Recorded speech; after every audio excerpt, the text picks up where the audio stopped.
Welcome to this episode of Safety Sistas, the podcast about the people who keep you safe at events and beyond.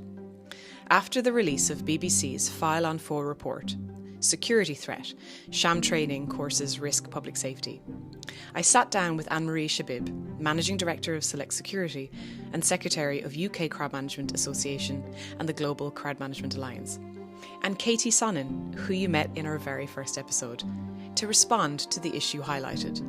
We discuss the wider picture of the security and safety industry, how far we have come, as well as what we can do next. Their wisdom, experience and insight is why I believe we are in safe hands for the future. I hope you enjoy this insightful episode. So thank you, Annie, and thank you, Katie, for being so responsive and joining me today to sort of talk about this a little bit more and a little bit more broadly in our industry. The first question that I want to ask both of you, I'll start with you, Annie, is what was your initial reaction when you saw this come out in the news? It wasn't a surprise. It was probably the first thing to say, and I was drawing parallels to the fact that this happened 7 years ago. I want to say that they did another expose 7 years ago, very similar piece, which was an undercover piece, and there was part of me that just kind of, that sort of heart sinking, we haven't learned anything bit was definitely where I sort of headed in my head. This is not a surprise. It's really disappointing. You can't get away. It is not, if you're in the industry, shocking, because we all know that it happens. And I kind of guess I want to balance that with thinking about the good service providers out there and the people who do provide excellent training for our industry as well. And so, I think for me, it's about the disparity between different training organizations and the fact that there are people who are circumventing what you're supposed to be doing, which if you're doing it properly is a massive time taker, is a massive, money spend, there's a lot of things attached to doing it properly. So there are always going to be people who don't do it properly. So I suppose I had that feeling. And I also sort of had the feeling that, this just slips through the gaps every time, between the SIA and Ofqual and the different people who should be responsible for enforcing this piece. So part of me is, how do we get to the point at which we can move forward with a decent, recognised way of enforcing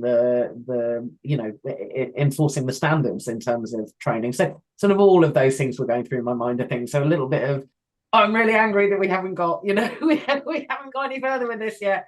And then the other part of me thinking, it's really sad that we haven't, but shocked no and surprised no. I think is, where I got to. But yes, it's like so many different factors of reactions of this coming out in the news, and the fact that A, it's not news, and B, it came out before, and C, it's not representative of our, the kind of the whole safety and security industry. And so there's it's like a whole multifaceted sort of consideration for something that people not in the industry will just kind of take one thing from it. And Katie, what are your thoughts on when it came out? Well, surprising for me, I might be a little controversial. So I was quite happy that it's come out, because it's something that as training providers we've been going on about, and we're saying that this is happening, and everyone kind of goes, oh yeah, but it's only a couple, it's only, they are in the minority, it can't be that bad. And we're kind of going, well, it is.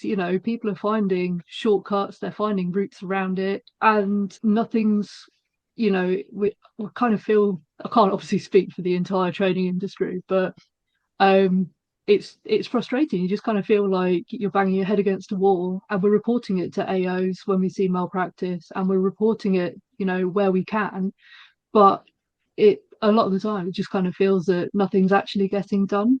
And it's difficult because obviously, you know, it's a government arm. They're going to be overworked and underfunded, as are the rest of us. So they are quite limited. But also to be told that they have no regulatory power over sort of courses and the malpractice that's happening. And, you know, you kind of go, well, what's the point? You're asking us to report it to you, but then at the same time, you're telling us that there's nothing that can be done about it. So, you know, that's frustrating. That's But yeah, I think interesting. overall it's nice that it's shining a bit of a highlight on it.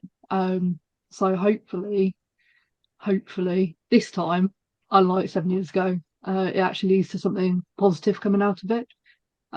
Whether that's people taking a bit more care about who they choose to do their training with, whether it's companies taking a bit more care about where their potential new starters have gained their qualifications from. Yeah, or whether people just kind of do as they have been doing, stick their head in the sand and are just happy that they've got bodies with badges and just hope that nothing comes out of it. That last point is interesting from my perspective of being on the kind of event planning side and hiring staff, and actually how safety and security aren't seen as a return on investment. We're seen as a cost. So therefore it's like trying to keep the cost down as much as possible. So then actually from being the client receiving this service, not that it's not caring for the due diligence. Wow, I can't speak. But it's almost like not knowing what to look for, but then also not questioning, because there's that whole side of it of they've delegated that expertise in safety and security to the company they've hired to deliver that. So it's kind of like just trusting them to do it and then also trying to get it to the bottom line. So I think like as an industry, an event industry, we're not supporting best practice either. It's like it's enabling perhaps possibly it to occur as well.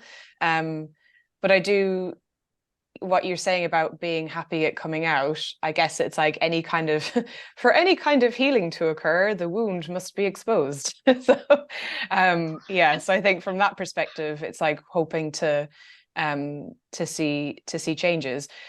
One of the things that I thought was really interesting was near the end of the episode was where they said the SIA don't regulate the training providers, but then Ofqual says that the awarding bodies are responsible. I thought that was kind of like, you take the ball. No, you take the ball.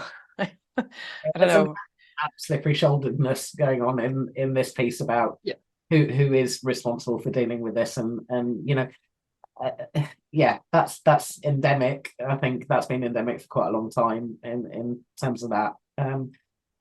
I also think, you know, it is difficult for security companies because at the end of the day, they're not all using staff that. We've got to remember we work in an industry of labour provision where subcontraction is a big part of what security companies rely on to staff. And so the assurances aren't necessarily at the top end. It's like, I think, you know, you look at the companies, for example, that UKCMA members, where they put their staff through will be legitimate companies, but you've got levels beyond that of where people are getting their badges. It's indeterminable.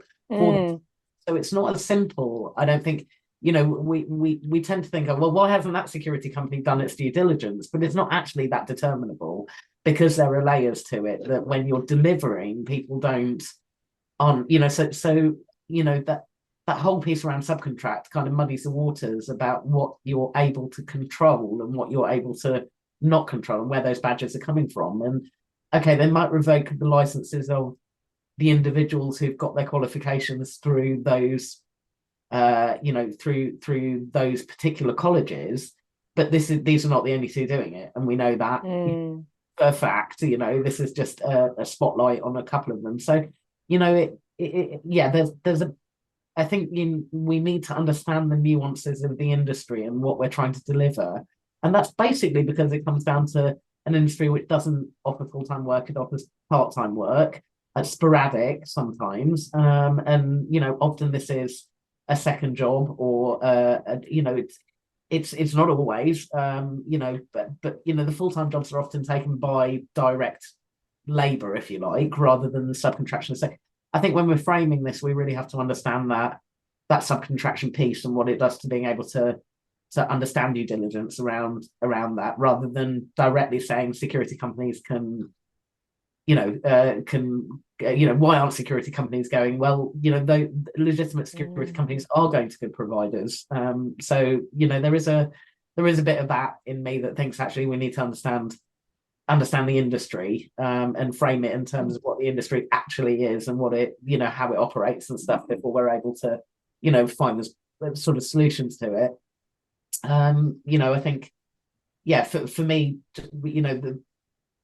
the quality of the training doesn't necessarily come down to the service providers of security. It comes down to those who are supposed to enforce across training. Not having those slippery shoulders that we've just sort of talked about. Yeah, for sure. I think as well, like as you said earlier, I think it's important to recognise that I do think the events industry as a whole does have some impact. Like you look at sort of 2012 and the build up to the Olympics, there was a sudden huge rush to get badged personnel in. Are they all, did they all pass legitimately? I can't comment. Are there quite a lot who then fell out of the industry? Yes. And with sort of festivals and events getting more and more, and the event season essentially getting longer and longer, there is more demand. We are, we talk about the supply chain shortfall. People can only be in one place at a time, supposedly. Unless you've got ghosting on your timesheets, which is another whole issue that I'm not going to go into right now. Which also happens in training providers as well. So again, I'm not going to go into that right now. But people keep accepting that we can put on more events, and the events are getting bigger and therefore need more security staff, and we're putting more demands on those staff as well. But if you were then to actually look at all of the centres, the security training providing centres that are operating outside of the regulations, and were to close those down and then revoke the badges of all of the people who had been trained, unless they could. I know there are certain times where that has happened, and the SAI said, right, go and resit a course or go and redo your exams, and we'll keep your license suspended until we've got proof that you are suitable and you can pass them. But if that pipeline into the industry was removed, I dread to think, what impact that would have on the events that we currently have, that at the moment, we talk about events being short-staffed as it is, let alone taking out a huge number. I absolutely agree. To me, there's that whole part of, we can talk about SIA and licensing and the roles that those people fulfill. And then we look at stewarding, which is equally an important part of delivery of public safety.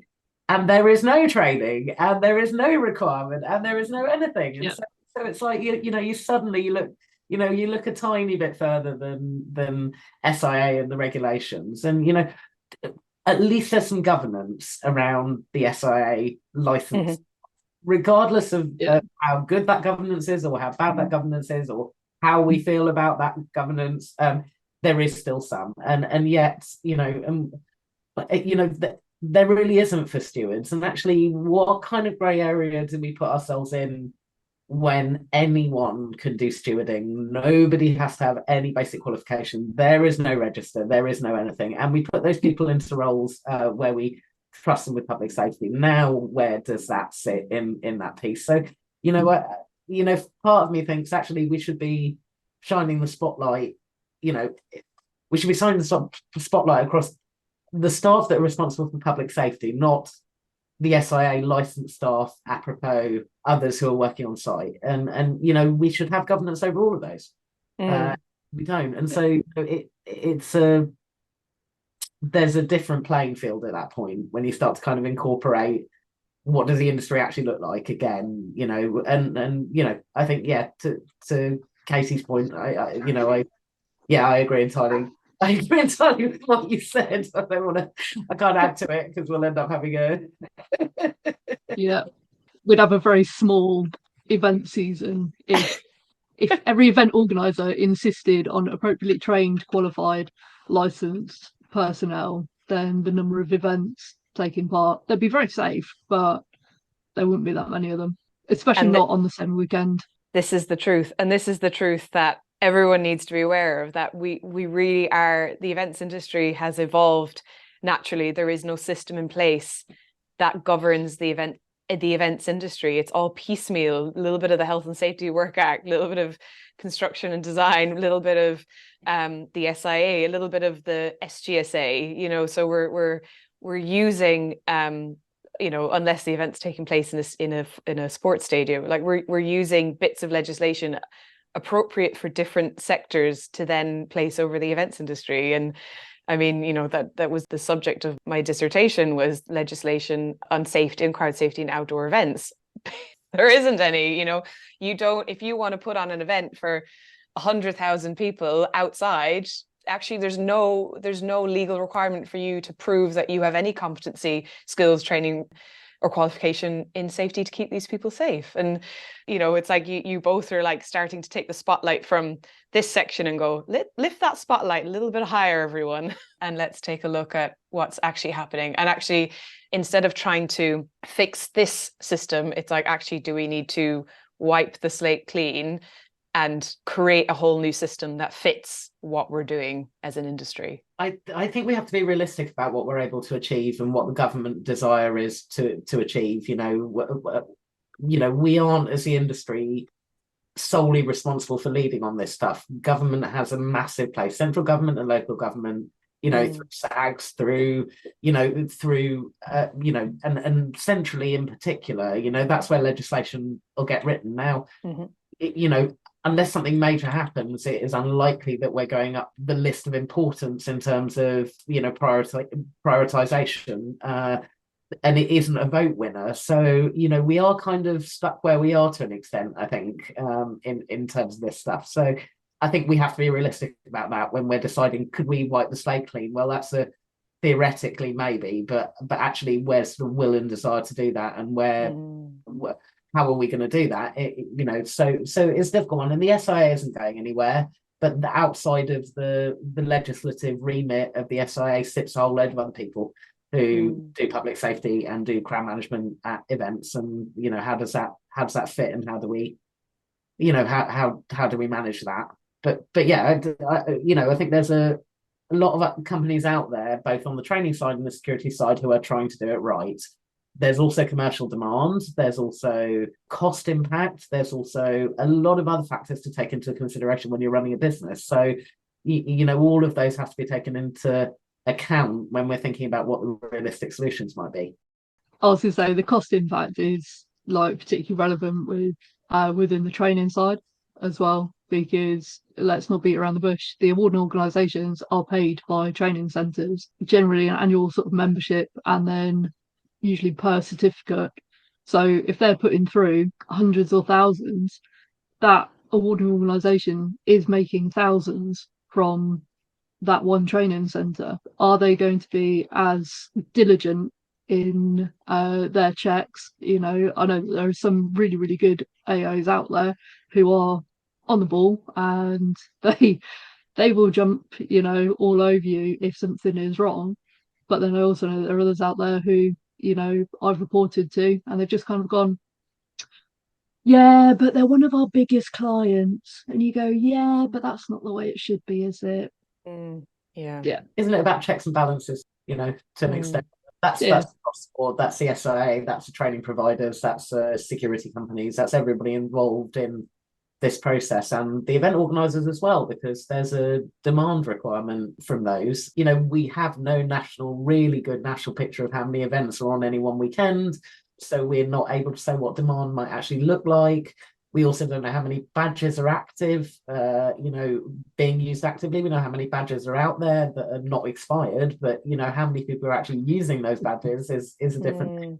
how many people are paying tax on those, on their earnings? There are so many unanswered questions that tend to leave us in quite a big grey space with all of this stuff. So I don't know. I just think that the issue is so much more complicated than the BBC article. It's easy to lift a lid by going undercover on a certain section of the industry without understanding the pressures, constraints, and both commercial and otherwise of the industry as a whole. And it is an industry that works on piecemeal. Doesn't matter if we're talking about the legislation that we're pulling from or the guidance we're pulling from, or we talk about the events only happen once a year. I think the SGSA are in a slightly stronger position because you've got a football season. So people tend to be able to come back and do the same job over a number, but they might do it 20 times in a season. It would take us 20 years in the events industry with once a year events to get to the same level of experience that people have on and there's that corporate memory piece about forgetting what happened 3 or 4 years ago at an event and making the same mistakes again. So, I think, we need to understand it as it is rather than understand it as an undercover piece that was done specifically around training, because there's so much other stuff that's involved in this discussion, right? And this debate. And what you're talking about, so there was that other the televised one about abuse on the doors, the BBC, that little the short one, and it's highlighting what you're saying, Annie, about that it's very like transitory work. It's not like there's unions for the security staff, unless there is, and I just don't know that they exist. but like it's it's very transitory work. It's very there's no you're not guaranteed so many hours. You're not, so it's very difficult to then be able to kind of provide the sort of systems and structure to kind of support people in these roles. And what you said as well about even like the whole continuity and regularity of the work that you would get in a football stadium and in one that I'd worked like at the start of the season. So these are people who work in the same venue every weekend for pretty much almost a year, but a whole season, including music events. And then at the start of the season, so in 3 or 4 months kind of off, in inverted commas, the first match back in the experience of the event delivery was nowhere near the sort of quality that we had done so many months before. And everyone kind of agreed that it's always you're dusting off the cobwebs because you've been off for a few months. So, and that's people who are doing it every week in the same venue that has the same kind of similar dynamics, depending on the different type of event. You can't even compare the two. And I think stewarding and security teams have at best an hour paid ahead of their shift start time to learn what we as planners of the event takes a year, 6 months minimum, probably between say 6 months to a year, to write decent plans for events. Then you're expecting another security or steward to just turn up after they've done a shift somewhere else the night before. Everyone's knackered. You've been given an hour to understand fully a crowd management plan, or at least your role within that. And then so when you count the number of roles that security and stewards have to do when they're working on a site, whether it's lost children or it's immediate welfare or it's directional or it's searching or it's or it's access and authorization, most of those people are doing probably 100 jobs in the one space, and we are given it feels that the industry just accepts that we can just deliver these people. We've got an hour to kit them up, brief them and put them out. I mean, it's just not, none of that is feasible. But obviously from a cost point of view, it's not feasible to do it any other way. So you can't, you don't know who's going to come to your event beforehand. You can't have 3 hours of briefings for 700, 800 staff.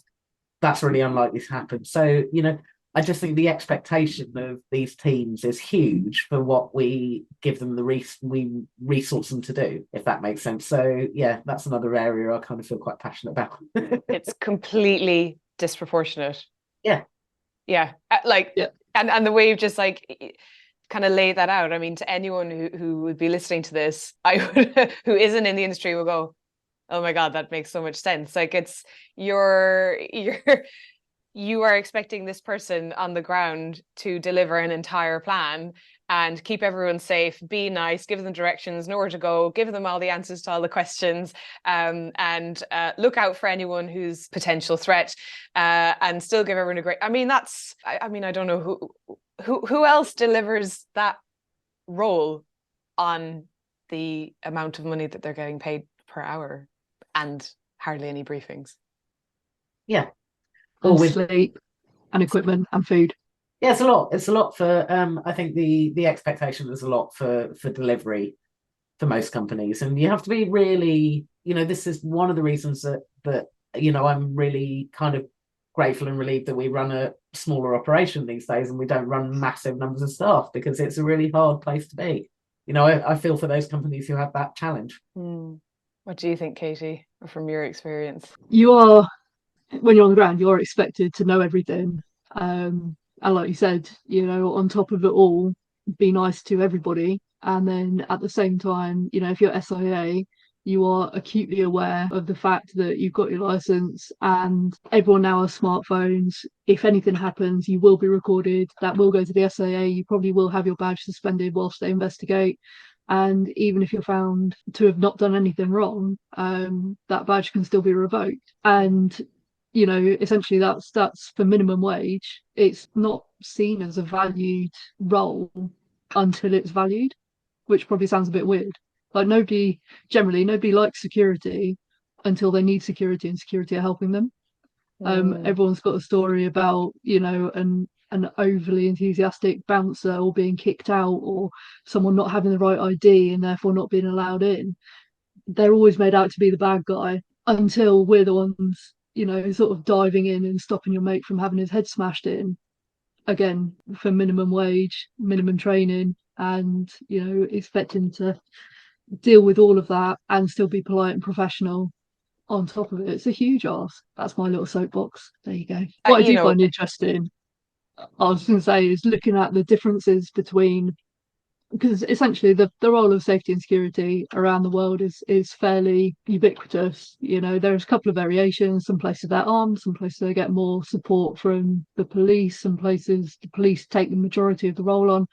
But you look at, so Australia, for example, have a similar licensing system, but there, to get your license to enable you to work as security, generally costs about $1,000 and takes a minimum of 15 days training. I've seen some places do it in 10, but yeah, somewhere between 10 and 18 days. And feel free, anyone that's listening who goes, oh, that's a load of rubbish, feel free to correct me, but that's what it was last time I checked. And then you compare that to, people spending what they should be spending 6 days. They're long days as well. People generally be working, possibly doing shifts overnight, possibly trying to fit it in around their day job, spending a couple £100 to get their license over here. It's just interesting. It's an interesting comparison when you look at the expectation that's being put on people compared to the amount of training and the amount of reward that they get for that.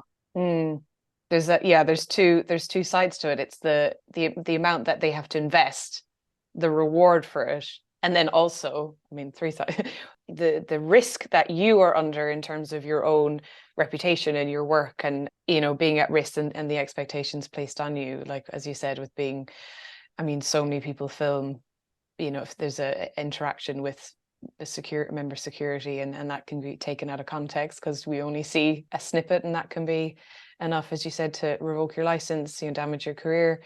And even like, not to bring everything I always talk about to Taylor Swift, but even like that whole thing of Taylor Swift telling that security to lay off her audience, and that whole like 30-second interaction, and how that could have potentially really impacted the sort of relationship between the crowd and the security or the stewards, if they're being briefed to make sure nobody comes near the artist, but then the artist is berating them for how they're interacting. And obviously we don't really see how that person was actually interacting with the member of the crowd, and we also don't know how the crowd was interacting with them, so we'll never get the full story. But that security person was embarrassed or sort of challenged by the artist. Regardless of what that person did, I still would be very shook by experiencing that if I'm on a, you know, once again, a minimum wage role and just coming in to do my event and then leave. Someone might call it Actually, imagine if that had been like his, I was going to say, imagine that was his first ever event as well, and that's his experience, that's his total some experience. Yes, artists and their irresponsible behaviours. I wonder where that's been discussed quite a lot at GCMA as well. So, you know, Yeah.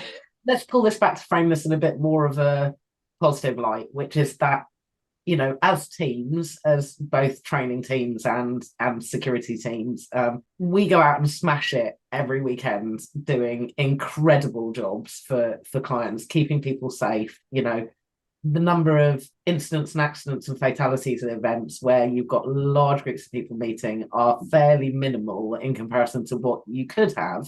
And I think, you know, we should just throw testimony to those that are doing it well across the board, those that are training well, those that take away that training and put it into practice, those that are delivering mass numbers of staff each weekend to you know, who turn out well, who look great, who are happy, who are, you know, I mean, that's pretty amazing in light of everything that we've said. Now it's like suddenly, you know, it kind of dawns on me more and more about quite what a task and feat that is. But actually we do it, and we go out and continue to do it, and we're dedicated to doing it as professionals. And so, you know, there's something to be said for the fact that we, you know, as an industry are absolutely amazing, and we should be very proud of ourselves, those of us that are professionals at what we do, that we can still deliver it in light of all the other things that we've talked about, in light of the people who aren't doing it so well, in light of all of that stuff. So yeah, there is part of me that just thinks,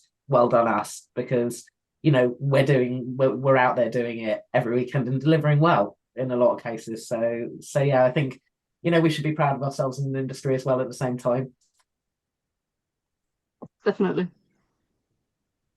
Yeah, absolutely. And it is, so I mean, you know, we need to discuss, you know, it's like we need to expose the wound for healing, but then also kind of frame that in context, because, you know, as you've just rightly said, Annie, you know, relative to the amount of events that happen and the amount of crowds that come out to events every time they happen, the ratio of incidents and happens is relatively low. And I'm touching wood because obviously I don't want to jinx anything, but I'm surrounded by people who, like you both, who are dedicated to your work, dedicated to keeping people safe, and you're extremely passionate. And, you know, not only have you got your own, you know, primary career roles that you're carrying out, but you're also doing, you know, the voluntary bodies like the UKCMA and the GCMA and every other thing that, you know, you're doing. And Katie, you know, you're gone back to university to do a PhD so there's like, I think it's really kind of showing the industry that, like, hold on a second, there are also people who are working so incredibly hard and have their heart in the right place of trying to do their best and keeping people safe. And, you know, if we look at the evolution even in the last 30 years, how the industry has professionalized so much, and how there's been, you know, an increase in, obviously, in the academic, in the literature side, in the research side, into crowd safety and improving. And through learning on the research side, we're able to then apply that in the real world, and we're able to change how we perceive crowds as, you know, like Gustave Le Bon's, like, thinking that they're all one mind and crazy and they need to be controlled, to actually, hold on, we need to manage them, we need to work with them, we need to create systems. And so our competency, especially in the crowd safety, crowd management, has exponentially increased in quality, especially in the last 30 years. So yeah, that's what my research says anyway. I think your research is probably right. And, you know, and I think we wouldn't have, 30 years ago, probably crowd management wasn't a defined thing. You know, we are now moving into a world where people are beginning to understand, not everybody does, but I think people are beginning to understand the concepts of crowd, you know, crowd management, crowd dynamics, you know, crowd flow, all of those other things that you know, crowd demographics, you know, those things are becoming more talked about, and we're becoming more united as an industry over that. I think we've got a long way to go, but I think it in comparison to where we were 30 years ago, it's a different landscape. The protection of crowds is different now, and understanding of that is different now. And I think the importance as well, people are starting to recognise the importance of managing your crowd rather than having to deal with that crowd control, which is then subsequently pushing that professionalisation. I see a lot of people that care across police forces, across council, across other agencies as well. It's really not just, an industry thing. This is, something where, there are other people out there who are supporting us to deliver safe crowds, and we should just give a nod to those people as well, because there's lots of them. There are lots of clueless people in that world, but there are also people who deeply care about, making sure crowds are safe and work with the industry to get there. And I think there are, so, you've got to embrace those stakeholder relationships, and that's a really important part of the piece as well. It isn't just really about what we're doing, it's about what others are doing as well. It's highlighting that this world is not a linear, just like that, like the report kind of just focused in on this one teeny tiny aspect. It's like, hold on, need to zoom out even further and see all the different people that all have their part to play in the delivery of events and hospitality. And so, the like you said, the event planners and the regulators and the local authority and the transport authority and so many different stakeholders at different areas of the event phase that are needed to have that awareness and competency in order to make the event safe. So yeah, there's a lot out there actually once you start really uncovering it. And I think, the BBC and the media are responsible for throwing the spotlight in one direction, because that's a headline, right? And actually that's not really what it's all about. It's all about understanding and advocating for good practice and advocating for safe crowds. And it's good because it gives us an opportunity to have this conversation. But actually I think, that it's also easy for the media, and they're equally as responsible for the manipulation of information and understanding. We shouldn't get away from that. We shouldn't be reading a BBC article and not questioning that further. That would be, to me, totally inappropriate to just take it at face value and say, well, this is what the BBC says, and therefore, I think this is shocking, because you're basically buying into the view on that this is a single point issue, and it's not that what I saw I advocate. Let me just put a little disclaimer on that. I was going to say, I don't think there's a single person. If you said to anybody, you've got the option of doing a 6-day course or a 2-day course, which do you want? Pretty much everybody would say 2 days. Like, I'd be surprised if there's anyone that would choose the longer one, having no understanding of, if it's simply based on that. Because, like I said earlier, for a lot of people, it's a second job. Asking people to take 6 days out from work to go and do a course that's going to then enable them to pay for their license, to then go out and work, possibly the weekends, possibly a couple of events a year.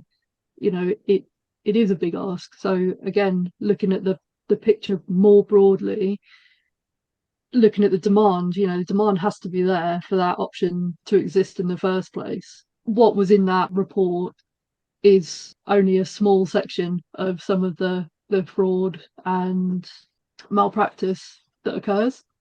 There's all sorts of other sneaky ways. I was trying to think of an appropriate word there. Sneaky ways that people are getting around the system. So yes, I like that we've shone the light on it, but as Annie says, it is a small piece of the jigsaw. What do you think, Katie, could happen next that could help improve from where we are now? Oh, that's a big question. Could happen, should happen, or will happen? Oh, you threw it back at me. I was very specific. Coulda, shoulda, woulda. I chose could for a very good reason. We kept it open. Oh, I know. So could happen. Well, anything could happen. You could go right back to the beginning. It won't. You could go. Someone could look at this and take their own personal mission on to eradicate malpractice within the training industry. I can't imagine anybody will. There could be some sort of register or a privately funded investigation to expose all of this and eradicate it. That won't happen, and also the loopholes are still there. Essentially, this can all only happen because there are loopholes. So without Could closing the eradicating the loopholes? loopholes, without Yeah. closing, I mean, you could, but not without stronger regulation and stronger shoulders, essentially, from people. Yeah. Then, So you and I'm think not going to comment on what should. Well, I guess I'm just trying to think of like what would be the most helpful thing to change from your perspective? I think potentially like the awarding organisations kind of pulling their pants up a little bit and saying, look, we're going to do something about this, because at the moment, they are where it's all falling down to. So if they took a stronger stance, then we could at least look to start eradicating this small section. We'll never beat it. It's a bit like terrorism. Something will always happen. People will always find a way. But if we can at least start cutting down the easy routes for people to exploit these loopholes, then that can only help, in my opinion. And Annie, same question to you. I just go with what Katie said. Oh, thanks, mate. As a service provider, it's probably a different answer, and I think I think I should probably wear my UK CMA hat for this bit, because actually what we can do is to continue to bang those drums across what needs improvement within the industry, to keep highlighting to government, till it's taken seriously, and until we're in a position where we're better understood, better resourced, better equipped to tackle this and other issues within the industry. So for me, there's a wider piece here about the central government piece, and how do we advocate. And as part of the UK CMA, we need to work with other industry associations like Live, like NTIA, those industry associations who advocate across an EIF. There's lots of other voices that can support with this. So for me, it's about the unity amongst the industry, which is, really segmenting at the moment, and moving that into requests for government to improve public safety. So, and I think it's much wider than the training. I think that's how we should how we need to continue to approach those issues, is keep banging on doors and keep making sure that our voice is heard and that we're represented and that we're taken seriously. So in that, we need definitions of these things, we need good data, we need industry input, all of which combines into an argument that can be taken to government over a particular issue. And so, for me, it's about that piece of reach out. That's where I think the improvement would then happen. So I mean, I think for me, it's carrying on trying to improve things through the voices that we have, and to the stakeholders that have a responsibility for this stuff. And uniting industry to do that is an important part of that. So that's, I guess, that's what we try to do at the UK CMA. It's what we try and do at GCMA, is to form networks to be able to underpin the arguments to government, and to be able to lobby on behalf of the industry and shout about the industry so that the voice is heard.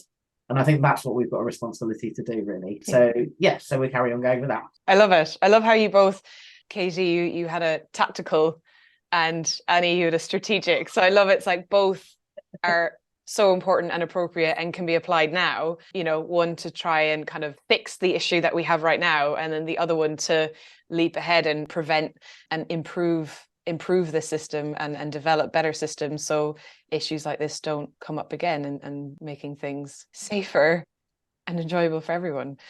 Thank you so much for joining me, and for both of your wisdom and insight and perspective. It was really insightful, and I really hope to those listening, especially if anyone isn't in the industry, that it sort of helps to frame where this whole kind of report came from, and actually kind of seeing a little bit more perspective. Because when you look at anything that ever happens, it's never one reason. There's always a number of causes and conditions that come together. And so it's once you take that step back and get that perspective, you're able to really understand what's going on. And only when we really understand what's going on can we then make things better. So thank you again for joining, and really appreciate both of your time. Thank you.